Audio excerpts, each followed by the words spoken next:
Okay, and we are recording. Well, good afternoon, everybody. Welcome to Building a Community to Foster Your Professional Growth. I'm Laura Garapi, and before I talk any longer, let me just make sure you guys hear me okay. Get a couple chats to affirm that my audio is all right. Okay, good. Thank you very much. We're so delighted to have you all here today, along with our panelists, who I'll introduce shortly. But let me get us rolling with some logistics and housekeeping. This presentation today is brought to you by the ACRL University Library Section's Professional Development Committee. And we offer a variety of programs throughout the year focused on professional development for research and academic librarians broadly defined. You're welcome to take a look. I will drop here in the chat a link to all of the presentations that we've had in the past and some that are coming up. We do have several in the pipeline that are not yet on this site. So keep your eyes peeled and of course, keep an eye out for listservs, things like that, which is really how we get most of this promotion out.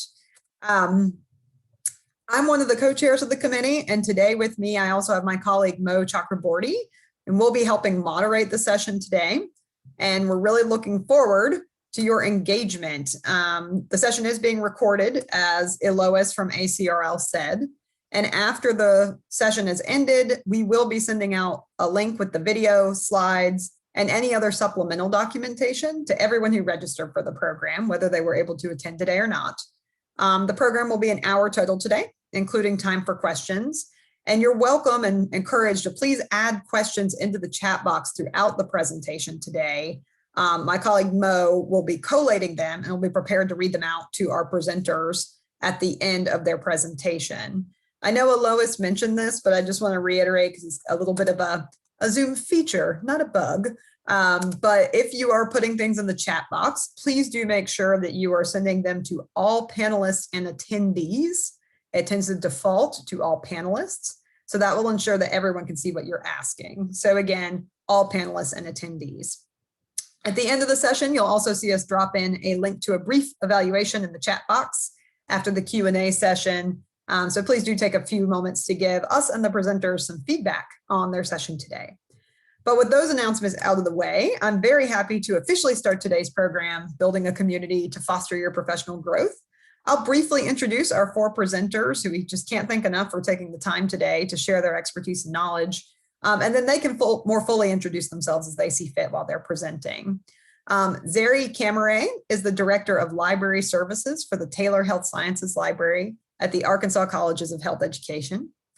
Erin Richter-Weikum is an Information and Research Specialist at LEK Consulting in San Francisco, where I hear it's beautiful today, unlike balmy Richmond, Virginia, where I am. Kate Silton is Electronic Resources Librarian and Associate Professor at North Carolina Agricultural and Technical State University. And Karen Sobel is an Associate Professor and a Teaching and Learning Librarian at the University of Colorado, Denver.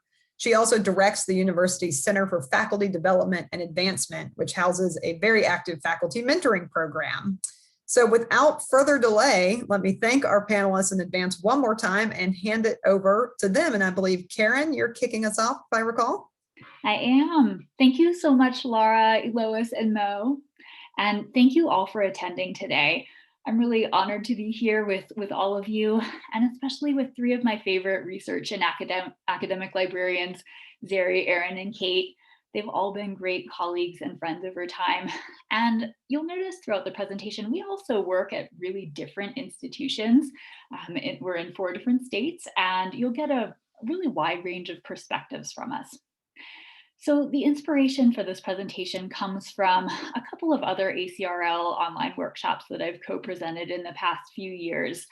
And it seems like no matter what the topic, I end up talking about, relying on your community and turning to your community for support. And people respond after the presentation very positively, but some of them will say, I just don't have a community available to me. Some of those people work at 1 or 2 person libraries. Some of those people, are not financially able to participate in a whole lot of professional development, all kinds of reasons that they may feel a little bit disconnected from the library professional community. So that's fair and a very legitimate concern. So I thought, let's get together and talk about building community. And that's why we're here today. Okay. So let me give you, oops, that's why we're here today. I'm not the best slide flipper in the world, by the way. Okay, pardon, quick agenda. So introduction, got that. I'm going to talk about opportunities for mentorship. Kate will talk about building professional communities of practice. Erin will talk about effective networking, and then Zary's going to pull it all together and talk about how our communities can support us in challenging times, just like these. And then we'll have about 15 minutes to talk together, have some Q&A. All right, so mentoring. Yes, this is something I feel really passionate about, and I'm fortunate because my university, pardon me, as Laura mentioned, has a very strong mentoring program that I've been involved with for about 13 years, and yes, now I direct it. I know that many people, however, don't have such an option. So let's see what we can do.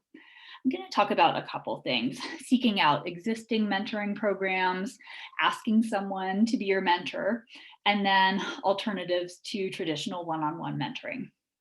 So seeking out some mentoring programs, that's this first slide.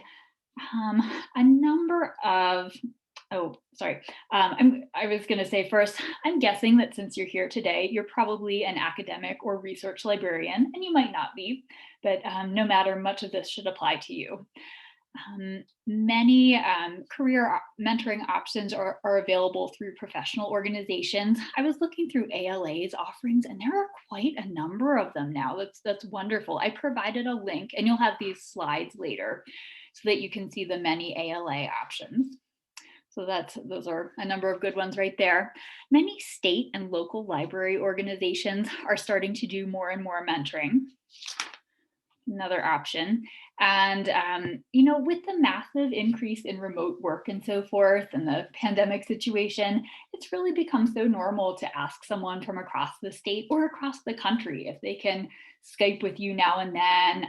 And that's really just a common thing now. No one really expects that if you're asking to have a mentoring relationship, you'll be in the same place and you'll be able to have coffee like you might have in the past. Okay, so your institution may have a mentoring program as well.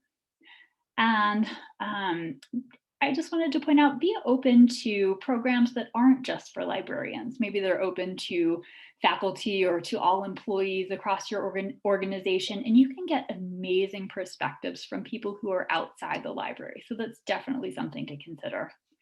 A lot of your professional questions probably aren't library specific. And also you can always have multiple people that you turn to with different types of questions. You may find some programs that are specifically for different groups, like programs for women or programs for librarians with other types of identities. And Erin's section later on in this presentation will give us some ideas that may help you think about ways to seek out other mentoring groups too. Okay, so these are existing mentoring programs, but let's talk a little bit about asking someone to be your mentor. Sometimes, you may see a librarian who has a career that really impresses or intrigues you, or someone you just admire, and you want to ask them to be your mentor. I know that can be a little bit awkward. I've done it exactly once, ask someone to be my mentor, and it did feel like asking someone to the prom in a way. So let's talk about how to ask effectively and how to set up a relationship if they're interested in doing that. So you don't have to use that word mentor. I find that some people feel a little bit intimidated by that. It's kind of a weighty term. So, you can just talk about what you're looking for, career conversations over a specific period of time, basically. If you decide that, yeah, this is something you want to talk about, here are a couple of things that you'll want to work out. Definitely talk about how often you might meet. So if you're thinking you might have a Skype conversation or a coffee once a month, definitely spell that out. Give yourself a trial period. So say you'll meet once or twice, give both parties the chance for a graceful out if it's not working smoothly. And then, if it is going well, keep going with it. Here's a big one, and maybe I should have put this first because I know from my university's mentoring program, this is often the biggest sticking point, but discuss who contacts whom for meetings. So is the mentee responsible for setting up meetings? Will the mentee, set one up just every month on a schedule like that? Or will they get in touch when they're specifically in need of help? Just make sure you agree upon that. I hear a lot of situations where, people just kind of lost track inadvertently. Okay. If you're going to have assignments, definitely talk about accountability, how formal those assignments are, and whether you'll share information in advance of your meetings. And it's up to you. You can say, we're going to leave the timeline for this mentoring relationship open-ended, or you might say, hey, let's try it for 6 months and see if I'm reaching some of my goals at that point. Whatever feels right to you. And then, if you feel like you need a little bit of structure, this is something that's helpful to a lot of people in my mentoring program at my institution. You can decide to work through a workbook or, some mentoring materials that you find online together to give yourself little discussion materials and perhaps some activities that you can share. That structure can be helpful. Okay. So there are also plenty of alternatives to one-on-one mentoring. I'm actually experimenting with this in my own work. I've instituted some small mentoring groups that also connect with each other as a large group. And you can put together your own mentoring group. There are plenty of options. You also don't have to be the most experienced person in the group, by the way. You can call a group together if you're planning on being one of the mentees. That's totally fine. So a couple of common options that tend to work really well are group mentoring, where maybe one or a couple of mentors with some more experience meet with some mentees who have a little bit less experience, but everybody is talking together.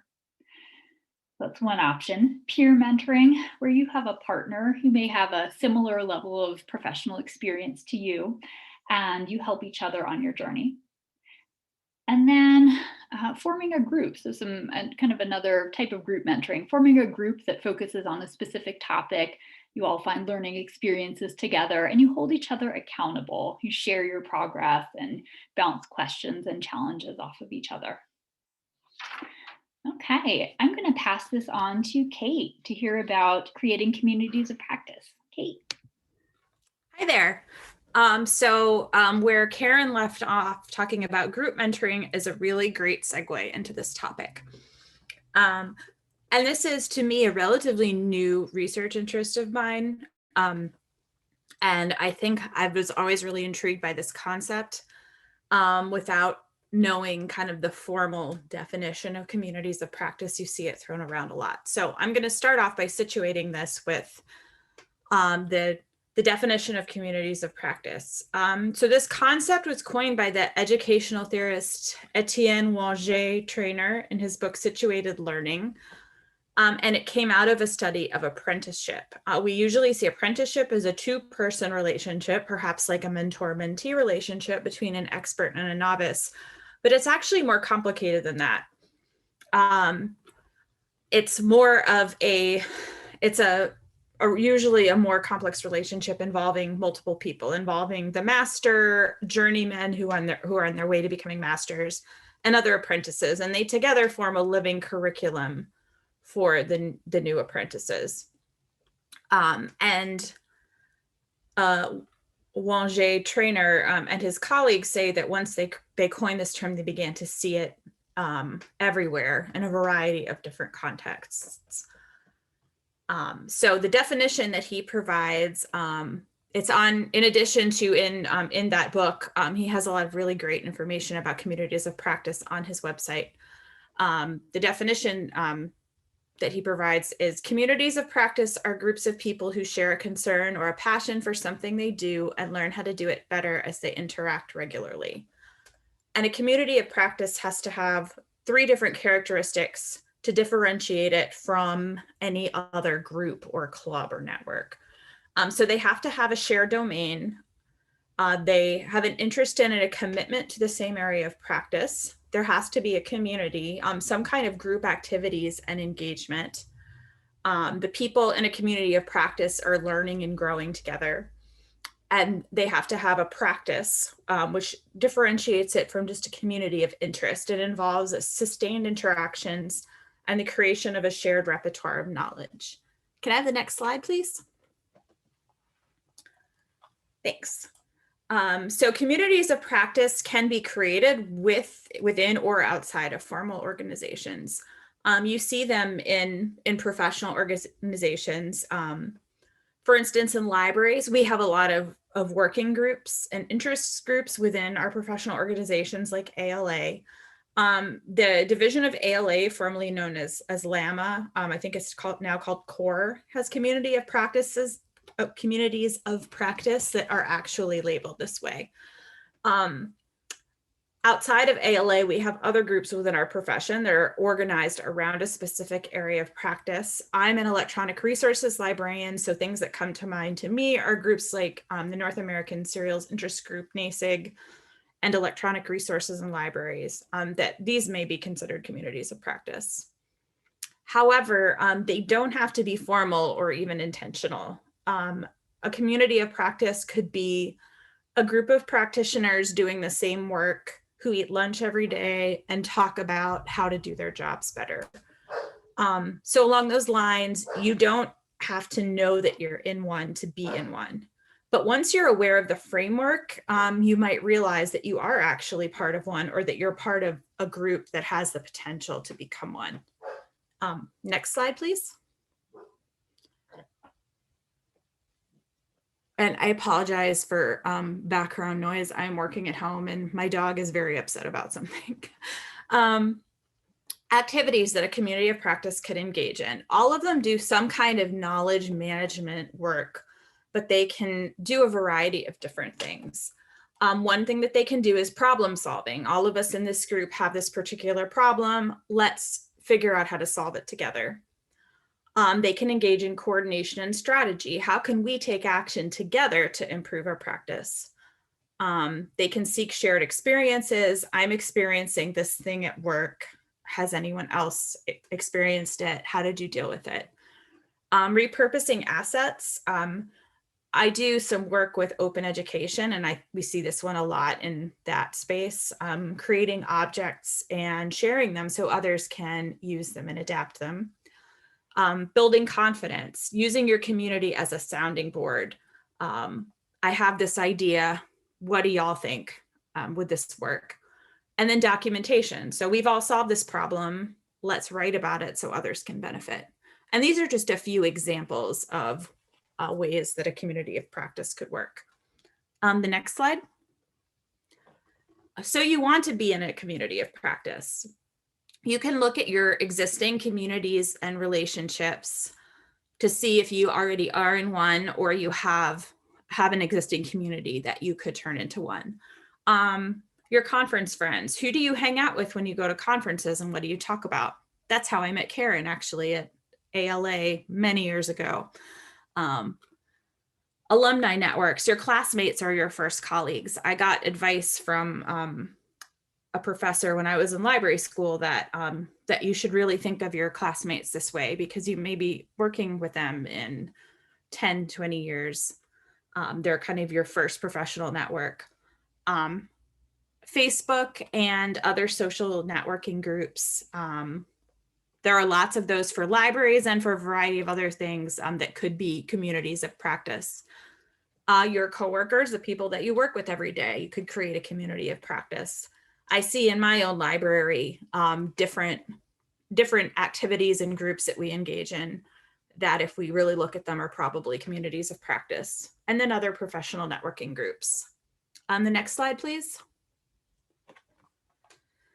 So what can you do to move forward? You can apply this framework to your existing community, figure out if you're already in a community of practice, or you could use this structure around a group that you already belong to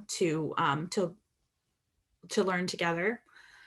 You can leverage your networks to find colleagues with similar interests and common goals and set up a community. And you can certainly learn more. This is a very small, short overview of a very broad topic. And below I have a a list of resources if you want to learn more about community of practice. I highly recommend the Wanger Trainer website. There's a lot of really, really good information there. And with that, I'm going to turn it over to Erin. Hello, everyone. My name is Erin Richter-Weikum. I am a research and information specialist with LEK Consulting, and I've been with the firm for about 3 years now. Prior to joining LEK, I was an academic librarian in Colorado. I worked at a few different academic libraries. And when I joined LEK, I was leaving behind a community and network of academic librarians that I was very connected with, and entering into a world where I didn't know anyone who was a special librarian, consulting librarian, or corporate librarian. At my work, we do have other information specialists in my department, but everyone else has been in the field much longer than I was when I first got started. And they didn't have any suggestions for new professionals in the field. I also figured out very early that we also had very different professional development goals and interests as well. And so the things that I was really interested in for growing my career were not the same things that my colleagues were pursuing. And so I kind of kept coming back to, how do I get started in growing my own professional development when I don't have any support? So I really relied on networking to try and get myself launched into this new area of my career. Networking is a way to connect with, oh, not quite yet. Yeah, previous slide, please. Yeah, thank you.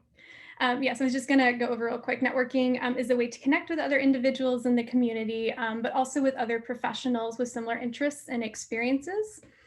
In libraries, we often connect with our coworkers who introduce us to other people, but sometimes when you're working solo, it can be really challenging to find and make those connections. And something I really kept coming back to was, how do I get started? I kept thinking, like, how can I network for myself? So while it was a challenge of not knowing whom to turn to, I realized that I was also in an opportunity to really focus and go in the direction of what I really wanted to do with my career. So next slide, please. Thank you. So what I did was I got started from a place of familiarity. I started by reaching out to the academic librarians that I knew back in Colorado. I set up times to really sit down with them over online or on the phone for coffee for just a little bit of time, and really drill down and ask them how they approach professional development. So I was asking questions such as, how do you engage in professional development? How does your institution support you, including both with funding as well as with time? What conferences do you attend, or what conferences are you looking at? What associations are you a member of? How do you network yourself and engage with other librarians with similar interests? And this was really helpful at first because I just didn't know where to get started. So being able to turn to my former colleagues and really get a sense of how they approach professional development gave me a better idea of where I myself could get started. What I also made sure I did was not that my friends were not the stopping point. So what I would do is I would ask, do you know others who are in similar fields as me? Or do you know other librarians with similar career interests as myself? And for myself, I'm really interested in data librarianship and data management, but I didn't know any data librarians outside of Colorado. And so they were able to help me make those initial connections. And so having someone as a mutual friend or colleague really helped with getting that conversation pushed forward.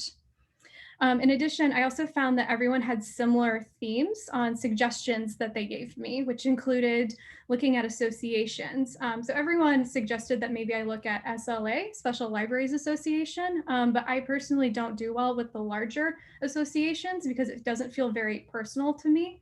So what I did instead was I looked to see if there was a local chapter, and there is a Bay Area chapter of the Special Libraries Association, which was something that I could engage with.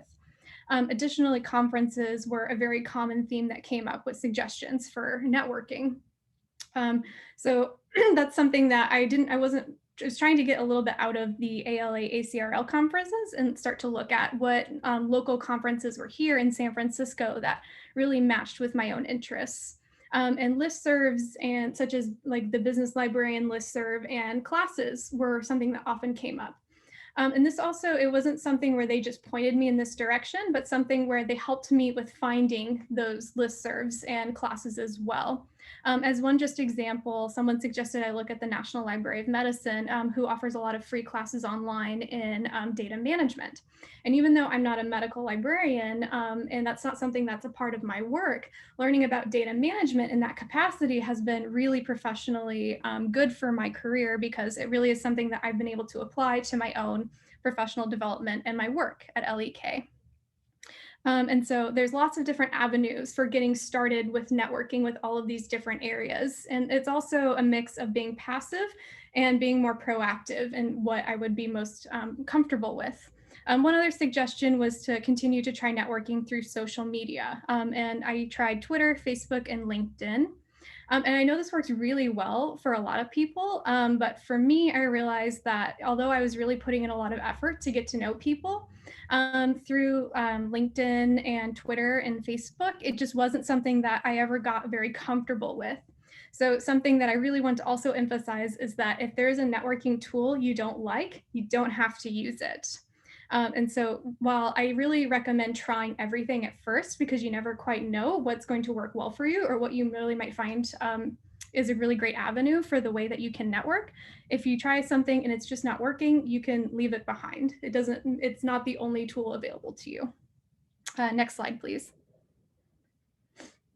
Additionally, I was also new to San Francisco so I didn't move to San Francisco for the job, but I started pretty soon after moving to San Francisco.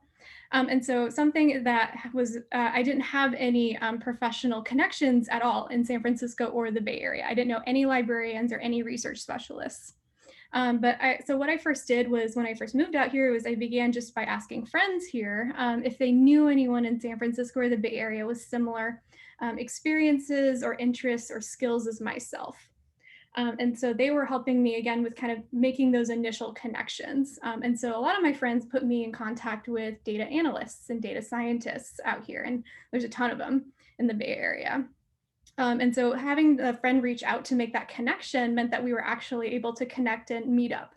And back before the pandemic, it was nice to find a time to sit down for coffee and really get to know one another a little bit.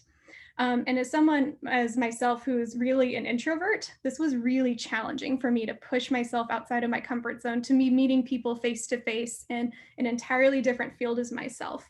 But it actually ended up working really well, because we had that initial connection, and we also were meeting to talk about something specific, which in our case was data. And so we were able to really hit it off. And I really learned a lot from those connections from non-librarians, because it gave me a sense of how data management and data ethics is approached at different types of businesses, and also introduced me to different types of conferences, associations, and classes I could look at online that weren't specifically for librarians, but could still be really relevant to my work as a librarian. Additionally, so once I started building those connections, it really snowballed as well. And I really eventually did find some people that were much more similar to myself in terms of their own career goals and work. And so it's just kind of had to keep going to really find those connections. Additionally, when I first moved out here, I was joining some different groups for interests and hobbies as well. I joined a writing group because I was interested in getting started in writing, but I also started taking American Sign Language classes.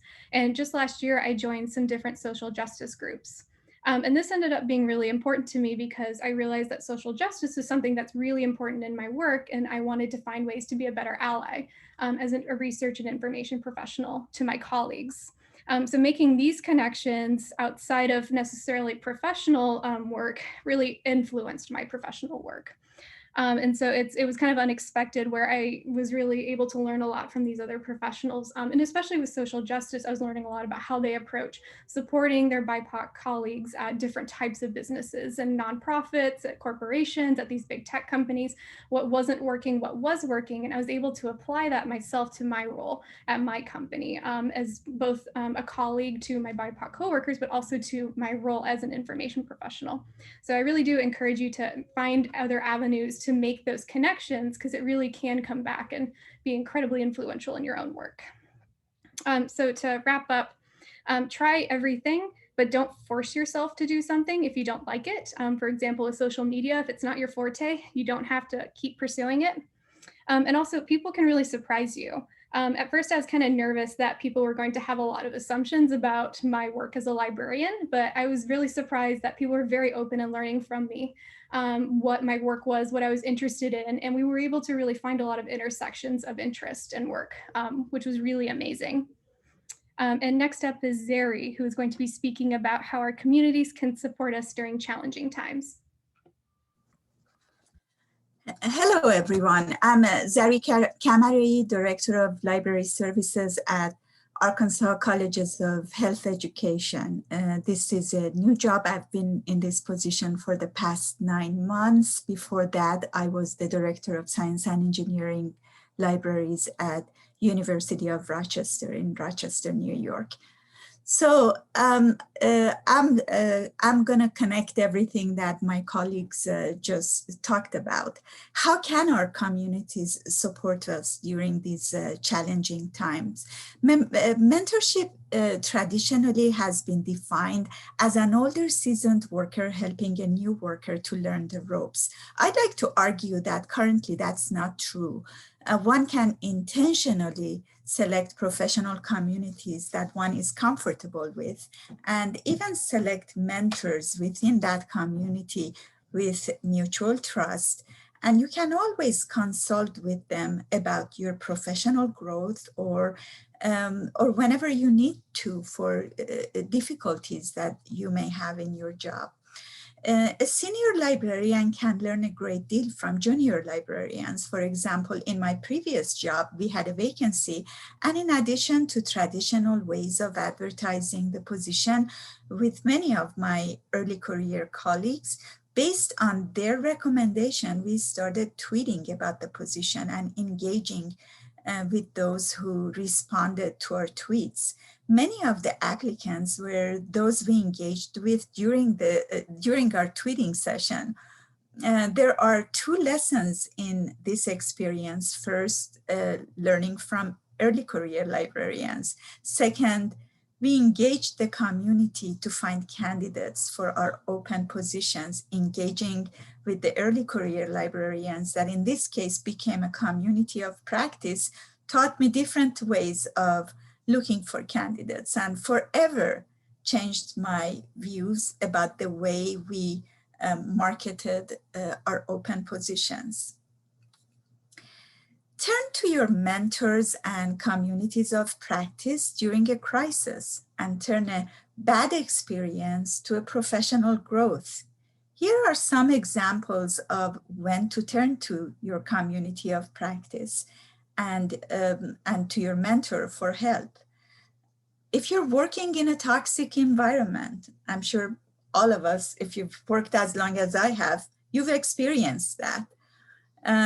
Or if it's time for your promotion at your institution, or you want to promote yourself, go ahead and talk to your community of practice. And during these difficult COVID times, all of us have isolation story. This is the time that I turn to my community of practice.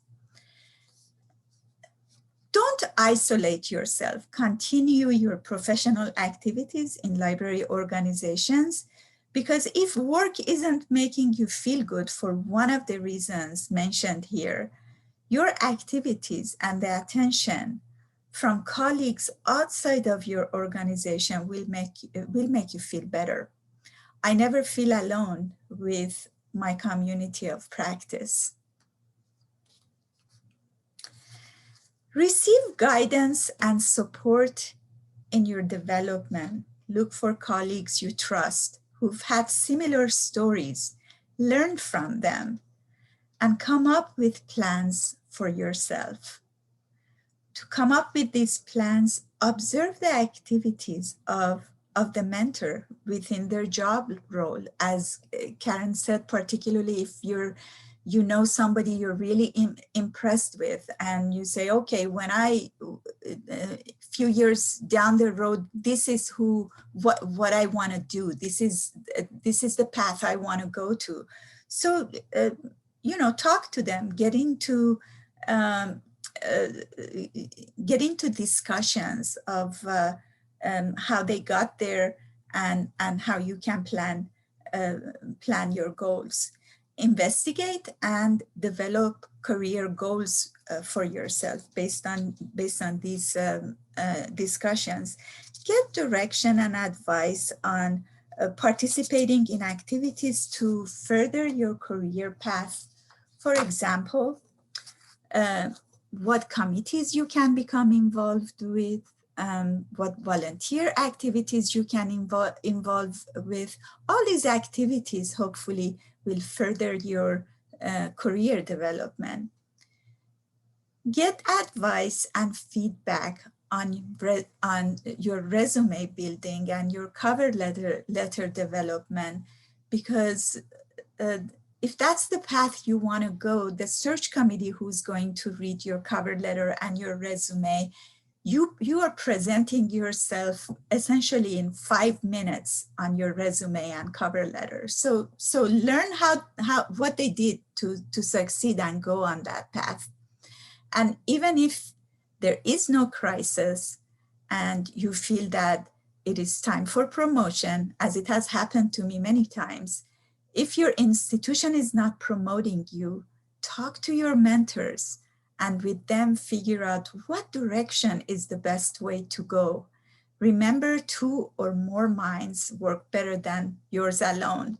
Figure out how to drive a conversation with your institution, and if needed, how to move forward looking for a job and promoting yourself outside of your institution. I can't tell you how awkward it was for me for the first time to go to my boss and say, I believe I'm ready to be promoted.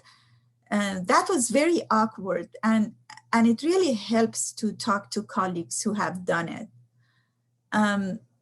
Once again, I can't emphasize this enough. Don't think in isolation. Share with your colleagues that you trust. So many of our colleagues have lost jobs during the COVID time, during these difficult times. I have seen some announcing their misfortune on listservs or Twitter. And immediately, I have also seen leaders of our library community reaching out and pointing them to job openings in their organizations. It's really heartwarming to see that happening. In a nutshell, there are many communities of practice in our profession. I'm amazed with how people come together virtually on Twitter, blogs, our traditional annual conferences that have gone virtual.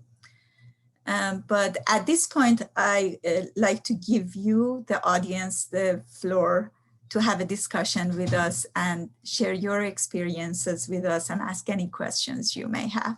Thank you for listening. Excellent. Thank you so much, Zary, Kate, Erin, and Karen. I'm popping back on briefly and just reminding everyone to feel free to drop your questions in the chat box, and Mo will keep an eye out for those and collate them. Yes, thank you. We can unshare the screens and presenters if you'd like. I invite you to go ahead and turn your cameras on so everyone can see those shining faces as you're answering questions. And I wanted to actually pitch a question y'all's way, which is just thinking about your own professional networks and the various facets of building them that each of you have addressed.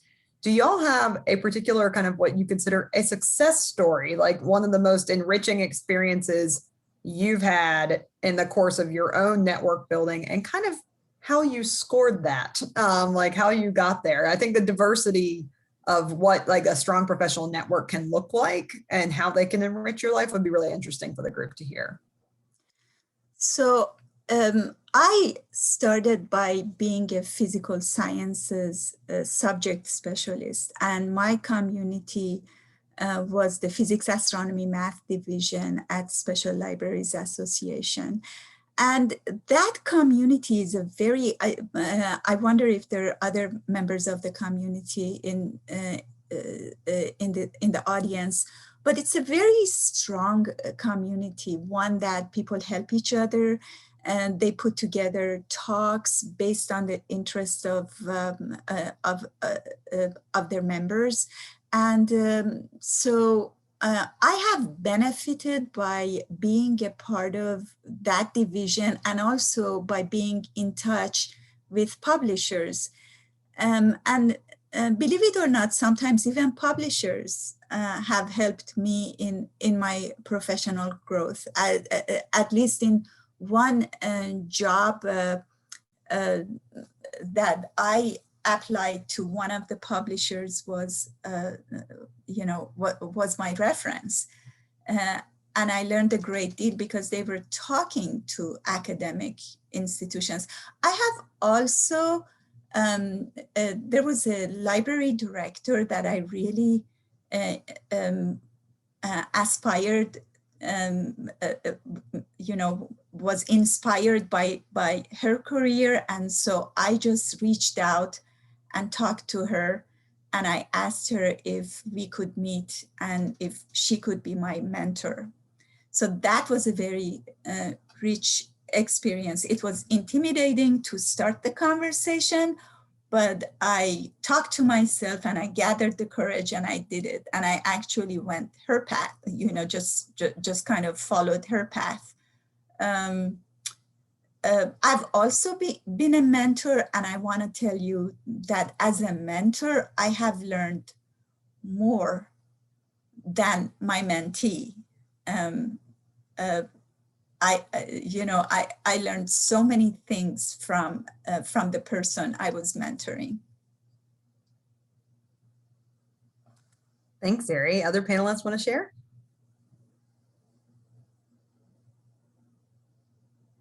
If not, we have a question if you want to address. So Allison is asking, if you need to leave a network or community because it isn't a right fit, what is the best method for a graceful exit?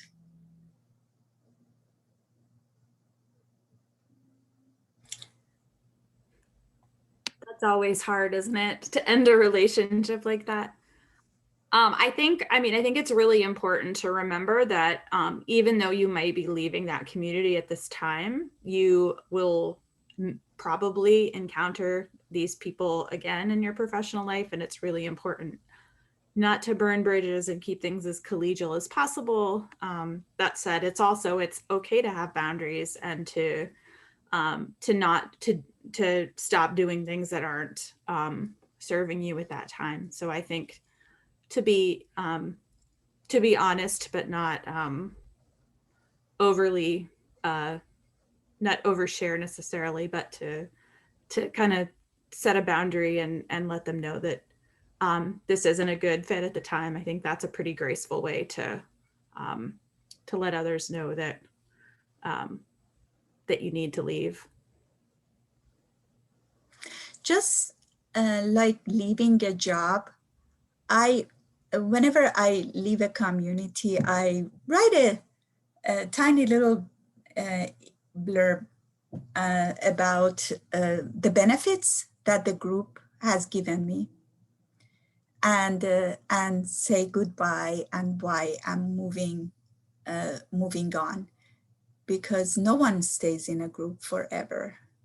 So I think it's good to be graceful. I'll just add one thought that I have. I think, kind of rhetorically speaking, it can help make a graceful exit if you talk about what you're moving toward rather than what you're leaving. So, I've said in the past, oh, I found this other group that meets my needs really well. Here's what I'm looking forward to there. Mm-hmm. I really want to stay in touch with you guys, but you won't see absolutely. me in the group.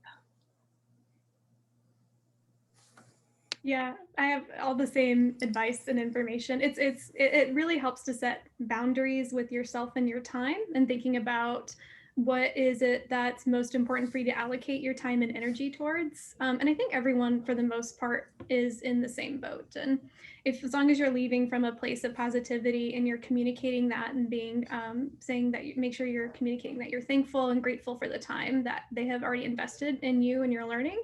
I've always had no matter how guilty I feel, it's always been a positive experience with leaving. I was trying to be polite and see if Karen or Kate wanted to go, but I can also give a positive networking story. So something that used to be really important to me was keeping work and life pretty separate. So I didn't really like being open about my personal life at work. And then when I would hang out with friends, I kind of wanted to keep that separate, what I was doing for work a little separate. But especially with the pandemic, it's all become much more blurred, and it no longer really felt important to have those specific boundaries in my life with work. And so at work at LEK last year, we had a professional development meeting with everyone at the company. So included people outside of my department as well, as a way to kind of get to know one another a little bit better and see if there were any interests or skills that aligned for working on collaborative projects together. And during this professional development meeting, I decided to be a bit more open about myself personally than I normally am comfortable with. And so I was talking a little bit about the social justice work I was doing outside of work, specifically working with the deaf and hard of hearing community. And afterwards, someone that was in my group reached out to me, someone I'd never met before, and said, hey, I'm also really interested in social justice work, and I do this type of work outside of LEK as well, but I really want to get started doing it at the company. Would you be interested in kind of navigating this together so that we can both kind of use the skills we have to really make things better at LEK for others?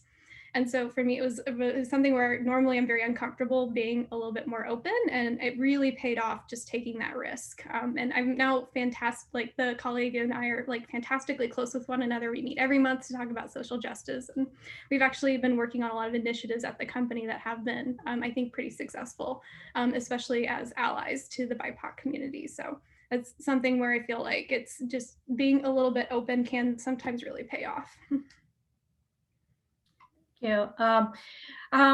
Please go ahead, like rest of you, like please go ahead and send your questions here while you're thinking of questions or typing them. Like, I would like to ask a question that's been burning in my mind. So professional development is extremely important to me. So in the time of the pandemic, everybody's budgets have been cast. Like, I don't know where you're working if you hasn't. So I just wanted to, this is a question for the presenters as well as like the attendees. What creative ways are you doing professional development nowadays? So I'll give an example. At my library, we have a summer of learning. For the entire summer, like somebody presents something, and mostly it's internal speakers. So when Laura mentioned it earlier, one of the great strengths, or like, another networking way would be to be on committees. For example, this ULS Professional Development Committee. So I asked Sam Harlow, who is a co-chair with Laura on this committee, to present to our Summer of Learning on accessibility. That is her area of expertise, and she didn't charge us, so it was free as well as wonderful. So I just wanted to ask everybody, what creative things are you doing? If you just want to drop your comments in the chat, or the presenters, if you want to say something. Yeah, I've been excited to see that several of the professional organizations that I'm either kind of strongly involved with, like ACRL, or groups where I've attended their conferences in the past, are doing free online workshops very much like this. It's really cool because, so many of us have Zoom available, and if we get together and use some of the additional resources that those organizations can share with us, we can get something good out there to an international community pretty easily. I've enjoyed that. So we have another question here from Anne, and she would like to know, she is interested in hearing your reflections on how to make time for these kind of professional growth when there are so many immediate needs facing so many libraries.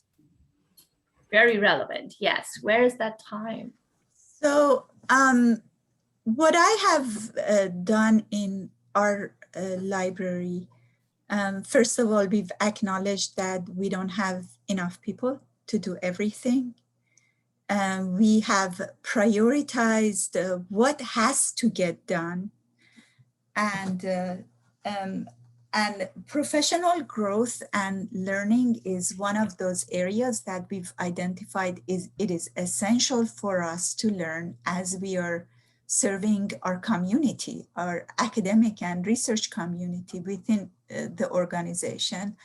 And so that is one of our priorities. It's not good to just give and not gain anything. Even though by giving you're gaining something, but it's extremely important to learn. So learning is a priority for us, and therefore we have to get it done. And so what is less important is going to fall below that. We know that we can't get everything done, and that's okay. Okay, so we have another question, and Ashley asks, what advice would you give for a library science student, early career librarian, for introducing yourself to more experienced person in the field? Starting conversations with more experienced people is nerve-wracking, yes, especially in an online environment. Could you provide some examples of good conversation starters? Very good question. I think anytime you've perhaps read something that a more experienced librarian has written that's inspired you, or you've seen them at a program, or you've seen something they've produced, you can easily get in touch and say, hey, I read or watched this, I have some questions. So, show that you're already engaged and that you have specific questions, especially. I think that's a great way to start a conversation. What other ideas do you have? Well, I'm thinking, even though I'm a senior librarian myself, but there are more people more senior than me, and I agree, it is nerve-wracking. And what I usually do, I usually look them up, find out something about them in the library, and then I start, and that, believe it or not, sometimes happens instantaneously. I go to a meeting and I see somebody I'm really impressed with. I say, wow, you've done this and that in your library, and you start the conversation, and then, and then you start talking about yourself and where you want to go, and if they would mentor you. And I just wanted to add, I think most people in libraries are pretty open and friendly. I've never had a bad experience asking someone who is more experienced than me, or has a more administration type role in their library. I've never had an issue with asking someone for help or asking to meet for coffee or something. It's always been positively received. So,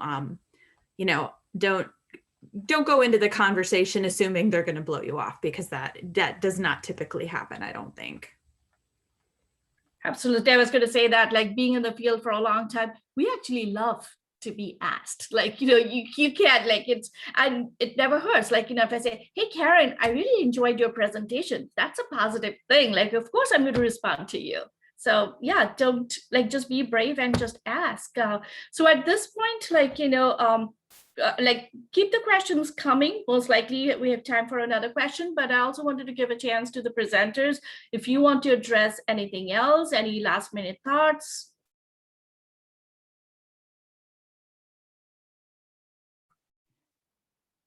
I would just say, stay in touch with your library school friends. I mean, you can see from this presentation that I have, you often know them in a kind of a more holistic way. And I don't know, feel free to be a little more candid and have fun with them. And I think it's really helpful to just reach out to people that you have a great deal of comfort with when you have these very tricky, candid questions.